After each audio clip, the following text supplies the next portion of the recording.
ఈ రోజే డౌన్లోడ్ చేయండి. మీ ఫేవరెట్ షోస్ చూడండి. ఆ అబ్బాయిని బెయిల్ మీద తీసుకొచ్చినందుకు ఆ కుటుంబం మొత్తాన్ని నాశనం చెయ్యాలా? ఆ? నీ వయసుకు తగ్గ మాటలేనా అసలివి?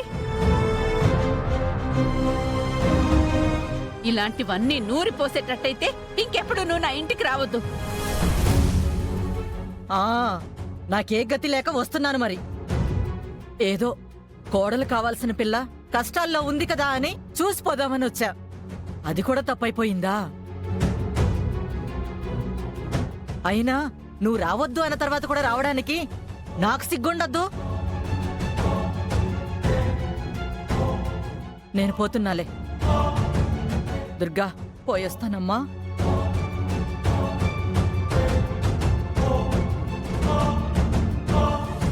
ఏమే, నువ్వు ఆవిడ మాటలు వింటూ నీ బతుకుని నాశనం చేసుకుంటావా?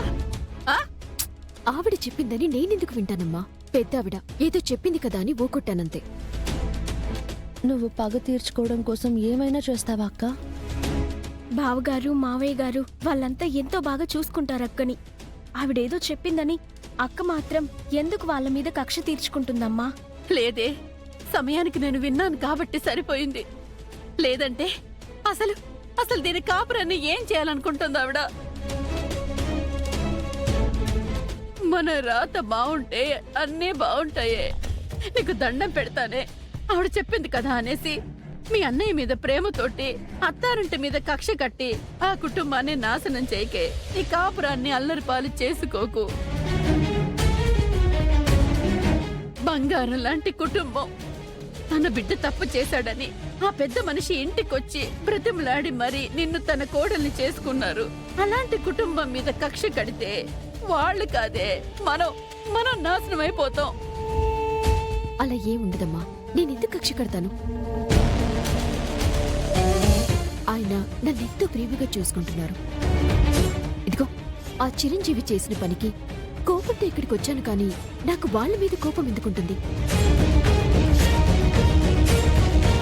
మరి జీవితాన్ని నాశనం చేసేదానిలాగా కనిపిస్తున్నాను నీకు? ఎవరి మీదైనా కోపం పనికిరాదమ్మా. జరిగింది మర్చిపోయి ముందుకు వెళ్ళాలే కాని అదే గుర్తు చేసుకొని బాధపడుతూ ఉండకూడదు. అలా అనుకుంటే కడుపున పుట్టిన కన్న బిడ్డను పోగొట్టుకున్నానే నేను. నేనేమైనా వాళ్ళ మీద కక్ష కట్టానా? ఇప్పుడు ఎవరు కక్ష కట్టారమ్మా? ఆవిడేదో చెప్పింది విన్నాను, అంతే. నాకెందుకు ఆ ఇంటి మీద కోపం ఉంటుంది? అది నా ఇల్లు, అది నా కుటుంబం. వాళ్ళు నన్ను బాగా చూసుకుంటున్నారు, నేను వాళ్ళని బాగానే చూసుకుంటాను. కానీ ఆ చిరంజీవిని మాత్రం నేను వదిలిపెట్టను. తాళి కట్టాడు కదా అని దీని ఇష్టానికి ఇది వాడి భారీగా పోతాను అంటే మాత్రం నేను ఒప్పుకోను. నా చెల్లెలు బాగుండాలి. అసలు బాగుండడం అంటే ఏంటే? ఆ అబ్బాయి కట్టిన తాళి తెంచేస్తావా? లేకపోతే ఇంకెవరినైనా చూసి తనకి పెళ్లి చేస్తావా? అమ్మా, ఈ విషయంలో మాత్రం నువ్వు వాడిని సమర్థించొద్దు. ఇష్టం లేకుండా వాడిష్టానికి వాడొచ్చి తాళి కడితే అది వాడితో కాపురం చేయాలా? ఎట్టి పరిస్థితుల్లోనూ వాడితో విడాకుల కాగితాల మీద సంతకాలు పెట్టించుకునొస్తాను. విడాకులొచ్చిన తర్వాత అప్పుడు ఏం చేయాలో ఆలోచిద్దాం. అంతేకాని ఆ ఇంటికి నా చెల్లెలు కోడలుగా వెళ్ళటానికి మాత్రం నేను ఒప్పుకోను. విజయ, నేను వెళ్ళి ఆ చిరంజీవితో సంతకాలు పెట్టించుకునొస్తాను. నువ్వు సంతకం పెడతావా?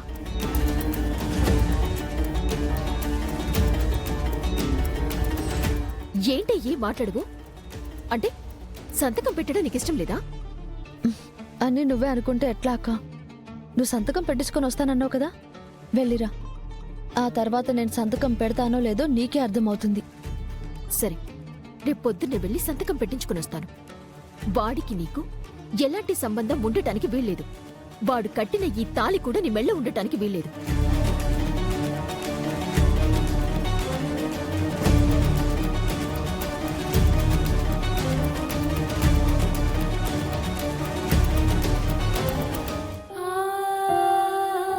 ఇది నిన్ను బాగుపడినివ్వదే. ఆడదాని మెడలో తాళి పడింది అంటే అతను ఆమె భర్త అని అర్థం. కనీసం ఆ జ్ఞానం కూడా లేకుండా అది నీ తాళి తెంచేయాలని చూస్తోంది. ఆ అబ్బాయి మీద కక్ష కట్టి ఇది ఈ విధంగా చేస్తుంటే తోడు పుట్టిన అల్లుడు గారు చూస్తూ ఉంటారా? ఆ మాత్రం కూడా జ్ఞానం లేదేంటి దీనికి? అంతా నా కర్మ, నా కర్మ. అమ్మా నువ్వేం బాధపడకు, నువ్వు అనుకున్నట్టేం జరగదు. బాలేనప్పుడు ప్రశాంతంగా ఉండొచ్చు కదమ్మా, ఎందుకు ఊరికే బాధపడుతూ ఉంటావు? అక్క అనుకున్నట్లు కాదు, చిరంజీవి బావ చాలా మంచోడు. చిన్నక్కని అందరికంటే బాగా చూసుకుంటాడు. ఆ నమ్మకం నాకుంది. నువ్వు నోరు మూయవే. ప్రతిదానికి వెనకేసుకురావడం నీకు బాగా అలవాటైపోయింది. మీ అక్క చెల్లెళ్ళకి నేనెంత చెప్పినా అర్థం కావట్లేదమ్మా. అది చెప్పినట్టల్లా నువ్వు వాడు.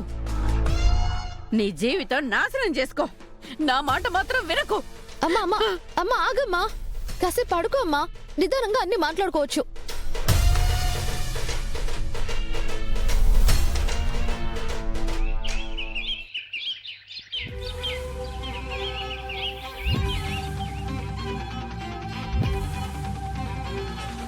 ఏం దుర్గా, చెల్లికి నచ్చని పెళ్లి జరుగుండదని మొగుడిని ఇడిసిపెట్టి పుట్టింటికి పోయి కూర్చునుండావు. ఉండమ్మా, వచ్చింది కదా, ఇప్పుడు అవన్నీ ఎందుకు? ఏం వచ్చుండదన్నా? కాపురం చేసేదానికొచ్చుంటే ఒక్కతే సంచి తీసుకుని వచ్చుండాలా. పక్కన లాయర్ని పెట్టుకుని వచ్చుండాది కదా. కాపురం చేసేదానికి వచ్చినట్టు లేదు.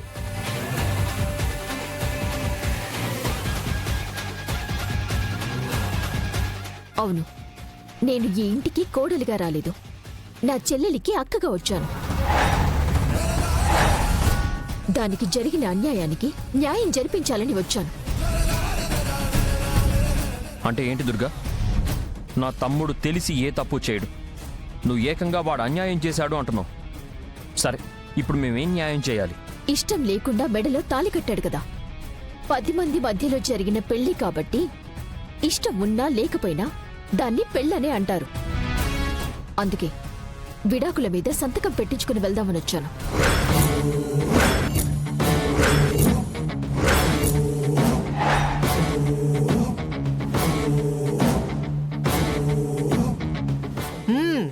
చెప్పినాను కదన్నా, నిన్న కాక మొన్న పెండ్లై ఉండాది.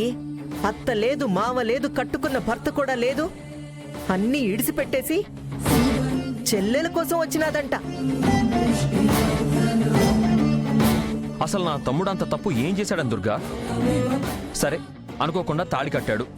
తను మా ఇంటి కోడలు కావడం మాకు ఇష్టం లేదంటేనే కదా మీరు బాధపడాలి. ఇద్దరిని ఒకచోట కూర్చోబెట్టి సర్ది చెప్పి వాళ్ళిద్దరూ కలిసి ఉండేలా చేయాలి గాని ఇలా విడాకులు ఇప్పించాలని చూడడం ఏంటి? వద్దు, నా చెల్లెలు అతనితో కాపురం చేయాల్సిన అవసరం లేదు, చెయ్యదు కూడా.